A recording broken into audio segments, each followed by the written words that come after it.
Penantian dari sang anak akhirnya terjawab dalam chapter ini. Ayah tercinta dengan tepat waktu berhasil menyelamatkan hidup untuk kesekian kalinya dari Bonnie. Tidak hanya itu, hantaman keras bersiap mendarat di kepala dari Saturnus dan ini akan menjadi pintu gerbang bagi era baru yang tidak akan pernah lagi ada perbudakan, serta penindasan dengan melakukan perlawanan terhadap naga langit.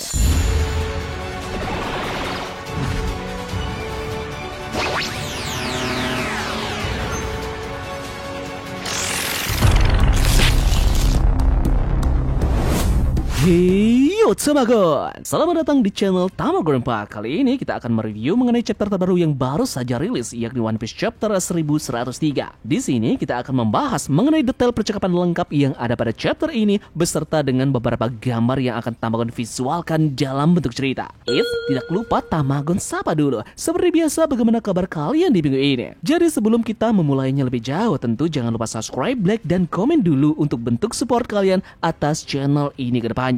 Jika sudah, terima kasih banyak dan bersiaplah nakama. Tarik jangkar dan mari kita berlayar.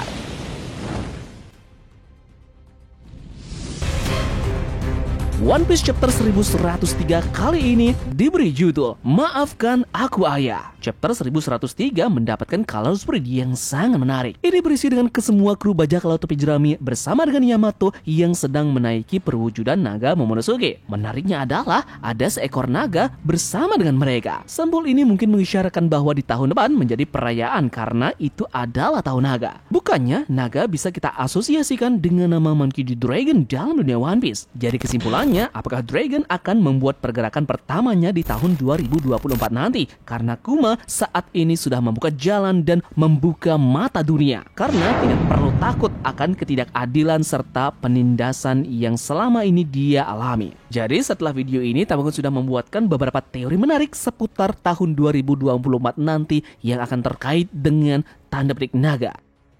One Piece chapter 1103 dimulai dengan menampilkan panel yang memperlihatkan kondisi yang terjadi di Nikiurum, di mana di sana terdapat Bonnie yang sudah selesai menangis pada saat dia melihat semuanya, melihat kenangan yang selama ini Bartolomeo Kuma simpan. Di luar ruangan terdapat Vegapunk yang sudah menunggu Bonnie keluar dan saat itulah dia bertanya sesuatu. Dia mengatakan, "Apa kau sudah melihat semuanya, Bonnie?" Bonnie menjawab, "Tentu saja iya." Setelah itu Vegapunk pun meminta maaf karena sudah mengingkari janji yang dibuat dengan Kuma. Nah, bagi yang belum tahu bahwa janji yang dimaksud oleh Vegapunk di sini adalah dia mengatakan menjanjikan bahwa tidak akan ada seorang pun yang bisa menyentuh gelembung kenangan miliknya tersebut. Namun setelah Bonnie melihat semuanya dengan jelas, dia merangkul dan memeluk Vegapunk dan berkata, "Maafkan aku, Vegapunk." Lantas setelah hal tersebut, Vegapunk memberikan sesuatu yang Kuma percayai. Dia akan menyerahkan benda tersebut kepada anaknya. Vegapunk bilang bahwa ini adalah hadiah untuk ulang tahunmu yang ke-10. Kuma mempercayakan ini padaku. Hadiahnya sungguh cantik, yaitu sebuah kalung batu safir. Kalungnya terlihat seperti matahari. Kemudian Vegapunk menjelaskan bahwa Kuma mengatakan kalau kalung itu adalah untuk jimat perlindungan. Tidak kusangka ada seorang anak yang berubah begitu banyak hanya dalam 2 tahun. Bonnie kemudian menjelaskan ke Vegapunk bahwa topi jerami, dia adalah anak teman akrab ayah. Vegapunk lantas kaget karena dia terkejut melihat mereka berdua yang berakhir datang ke pulau tempat dia tinggal ini. Ini merupakan sebuah takdir yang sangat aneh. Vegapunk berkata bahwa banyak sekali insiden yang terjadi di Aegean. Sejak kau pergi ke ruangan itu, aku sebenarnya sedang diselamatkan oleh kru topi jerami. Aku akan katakan semuanya padamu, jadi tenanglah dan mari kita kembali pada mereka. Bonnie kemudian mengingat kata-kata dari ayahnya. Dia bilang bahwa, "Maafkan aku, Bonnie, tapi aku tidak punya pilihan. Ini bukan salah ilmuwan karena mereka melakukan pekerjaannya. Yang sebenarnya jahat adalah mereka." Seketika panel pun berpindah dan sekarang kita akan menuju ke Egghead di masa sekarang. Di sana kembali diperlihatkan bagaimana Saturn yang sudah meremas tubuh Bonnie dengan dikelilingi oleh beberapa pasukan dari marinir. Di sana Saturn pun berkata, "Dengar baik-baik bajak laut Geordi Bonnie, ayahmu Kuma sudah mati." Nah, mereka di sana sudah benar-benar terdesak. Bonnie dalam genggaman Saturn. Atlas, Vegapunk, Franky dan juga Sanji tidak bisa bergerak sedikit pun. Begitu juga dengan Luffy, dia benar-benar lemas karena dia membutuhkan beberapa makanan saat itu. Nah, menariknya adalah kita juga melihat panel di mana Kizaru yang berbicara di dalam hatinya menyebut nama Sentomaru dan juga Bonnie. Jadi apakah memang Kizaru setengah-setengah dalam bertindak di pulau ini?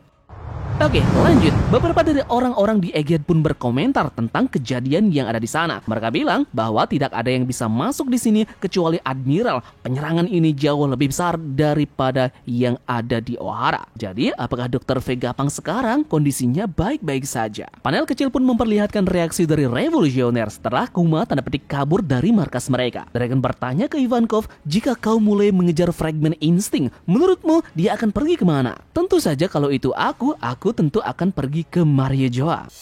Kemudian kita kembali ke lokasi dari Saturnus. Di sana terdapat pemberontakan di mana Bonnie sempat melakukan perlawanan. Dia mengeluarkan teknik Nika lagi yang disebut Distort Future. Dia membesarkan kepalan tangannya kemudian berusaha untuk menghantam Saturnus di bagian kepala. Namun efek pukulannya benar-benar tidak berefek apa-apa dan dia akhirnya pun melemah. Saturn pun membacot mengatakan bahwa kau itu memang benar-benar putrinya. Jadi tentu saja kau tahu soal nama itu. Tapi itu sungguh mengecewakan. Kau tak tahu kan apa sebenarnya Nika itu? Kemudian Saturnus bilang di dalam hatinya bahwa wujud putih Nika dari topi jerami sepertinya masih belum terhubung dengannya. Nah, gokilnya pada saat tersebut, entah dari mana, tiba-tiba saja Luffy sudah menerima beberapa persediaan makanan di sebelahnya, berusaha memakan secepat mungkin makanan tersebut. Masih belum diketahui siapa yang memberinya makan, namun dengan tanggap beberapa dari marinir melihatnya dan Saturnus memerintahkan mereka untuk mengikat tangannya dengan borgol batu laut. Nah, Kizaru juga sempat mendapatkan panel di mana dia masih terkena stun karena kemampuan dari Luffy.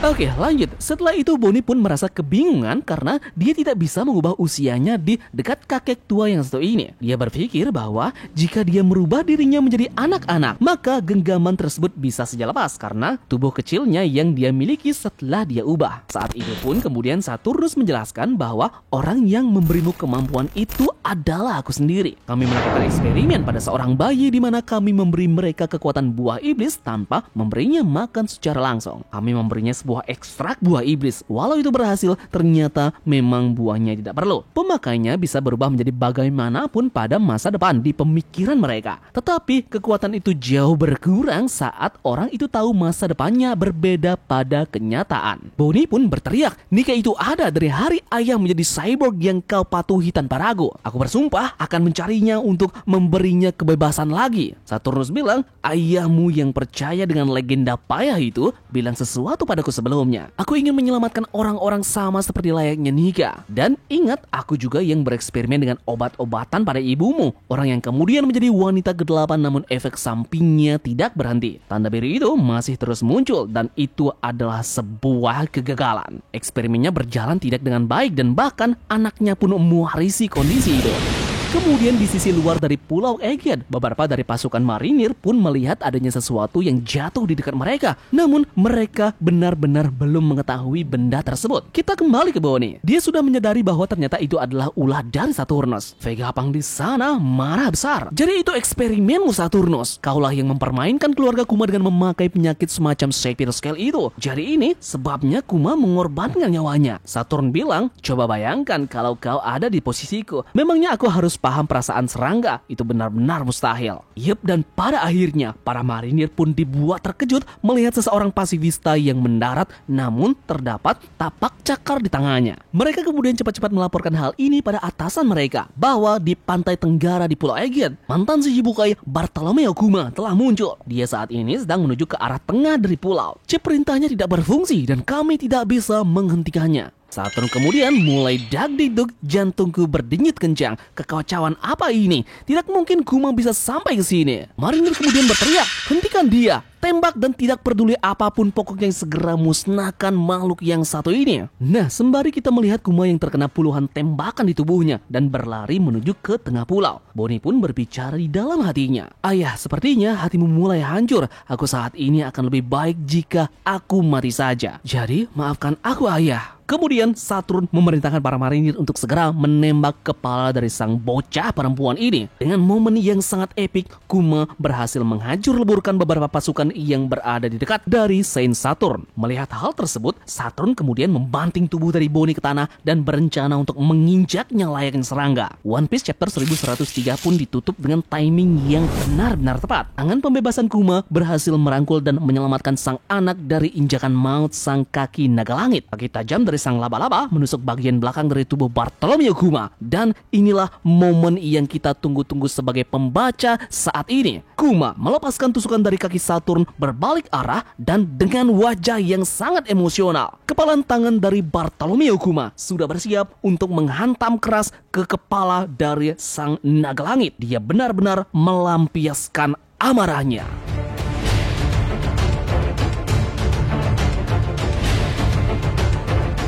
Yup, jadi chapter ini menjadi penutup di tahun 2023 kita. Chapter yang penuh dengan emosional dan kita benar-benar dibuat puas karena pada akhirnya Kuma kembali menyelamatkan anaknya dan mereka berdua pun akhirnya bertemu kembali. Nah, jadi bagaimanakah lanjutan dari chapter ini? Apakah Odachi akan memasak Bartolomeo Kuma dengan membiarkannya hidup tenang, kemudian kabur bersama dengan yang lainnya? Ataukah sang mangaka akan mengakhiri hidup dari Kuma di sini dengan kembali menyelamatkan Nika dari ancaman bahaya? Terima kasih ya dari kalian yang sudah mau ikut berlayar bersama-sama Tamagon hari ini. Sampai jumpa di chapter selanjutnya. Sekian dari Tamagon dan turunkan jangkar. Mari kita berlabuh.